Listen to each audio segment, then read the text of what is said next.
Coach, would you mind letting us know what you're grateful for? Well, not only am I alive, but I never had to kill anybody. And it was at this moment we knew we were in for a wild one. Hey, that may sound crazy, or it may sound like the worst way to start asking and answering any questions, but the reality is like, I was talking to some of my African friends, right? And to hear stories about what happens in the Congo, about, young boys having to actually kill in their adolescence before they're even old enough to do much of anything. This is like when I was a kid, I was playing in the dirt and the mud. So I'm grateful for that. And this is the reality, right? Like, we've all hit a point where we've been angry, hostile. We have some aggression that, you get to that point, you just want to right?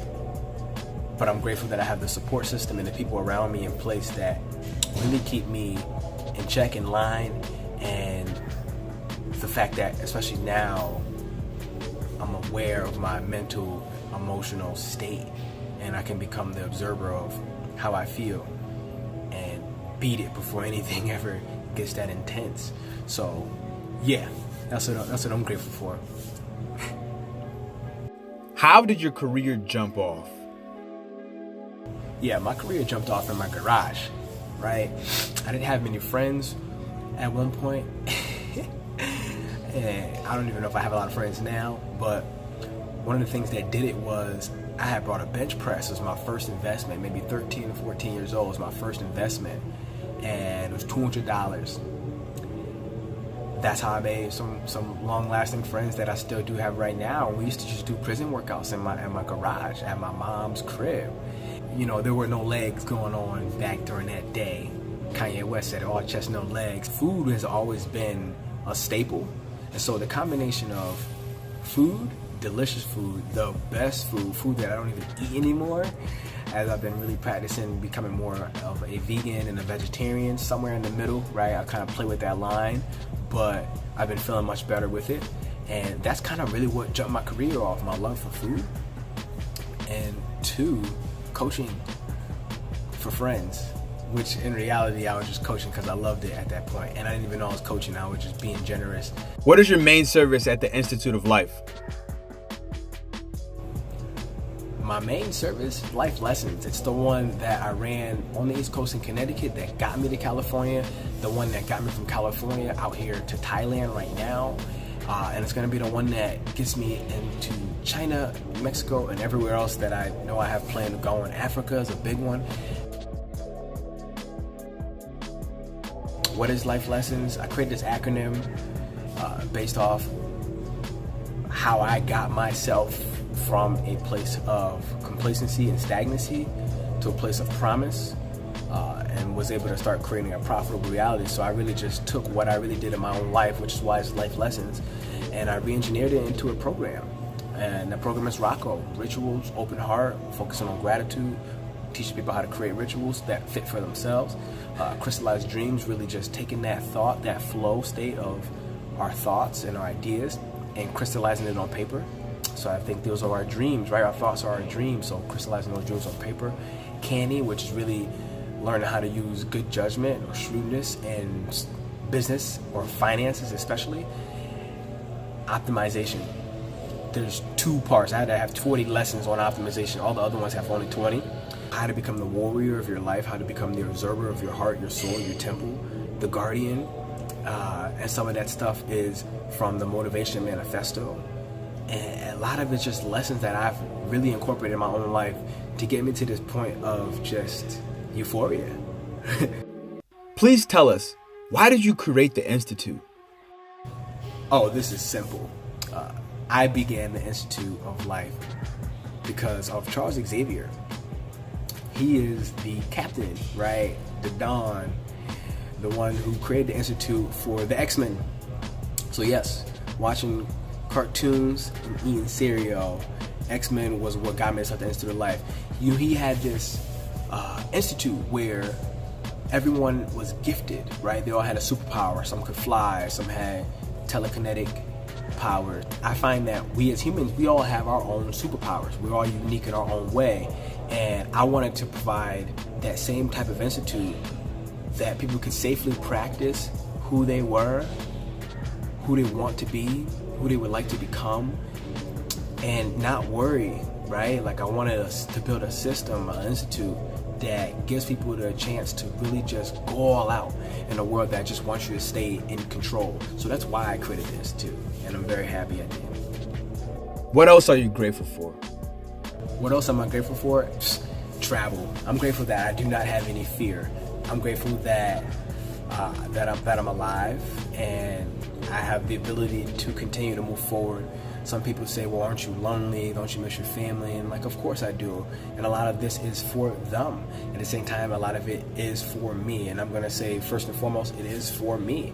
I think that we all have our own lives, and I just refuse to conform. I refuse to sit there at a desk with the 9-to-5 thing. I've never had a 9-to-5 job. I never will. I never intend on it, and I just won't. It just seems miserable. I don't know why anybody would want to sign up for that. Like, why go to school for that long just to be a slave? Like, Jesus. So, yeah, nah. I'm grateful for no fear. Oh, and to also understand that, fear does exist, but I believe that fear is not supposed to stand in front of you and impede your progress, but it should be used to push you from behind. So, quite frankly, yeah, like, things do scare me. I am afraid of certain things. And those are the things that I know that I'm supposed to walk towards, and I walk towards them audaciously with my chest wide open. What did you learn about life so far? About life so far, this one comes from Tim Ferriss. What I learned about life so far is to live more like Tim Ferriss, and that we don't actually have attention deficit disorder. I actually self-diagnosed myself back about 4 or 5 years ago that I had ADD based off of this list of things that people, it's like, you got 7 or 9 of these things, you have ADD, you have 9 of 9, you have ADHD.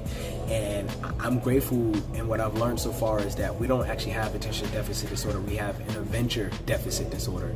When you're stuck at that 9-to-5, that desk, that cubicle, or whatever you're doing, when you don't have freedom, you don't have autonomy in a job, especially when you lose mastery and there's no longer a purpose to be there, like, wow, that becomes really mundane, it gets real tired, real old, real quick, and good luck to you, Chuck. So I'm grateful, and this is what I've learned, that we're not actually looking for happiness, we're looking for excitement. Put more excitement into your life and you'll find yourself a happy person. If you can give one piece of advice to anyone listening, what would that be? Pull the trigger. That's my single piece of advice for you. Pull the trigger. On that same day, August 31st, 2016, I had my first anxiety attack. It lasted for 6 to 8 months. And, it was something that changed my life. I realized that, like, I could have died this day. 4 shots went off, and one guy died in between arm's length of me and my compadre at the time. So that could have been it. And I thought about all the things that I didn't do that I wanted to do. Like, at that point, it was go to California, and I'd never been. I booked that flight 4 days later, and I was out there. And then you fast forward 4 months, I was there again. Fast forward 2 more months, I was there again. Fast forward like 3 more months, and I lived in San Diego, California. And so from then, like, I started realizing, like, action generates revenue, action generates opportunities, action generates everything. You have to act. You can plan all you want all day long. You can make the most immaculate scheme to bring your company to fruition, bring your ideas, your concept to life, and quite frankly, you're gonna have all those beautiful ideas go in the richest of all places, which is the grave, if you don't take action somewhere along that timeline, along that plan. So that's my number one piece of advice for you. Take action. If you think that you want to do it, you know what? Do it now. Yesterday. And don't spend too much time thinking about the past, because then you become depressed. Don't spend too much time thinking about the future, because then you become anxious. If you focus on now, you become and understand and really indulge and live a happy life.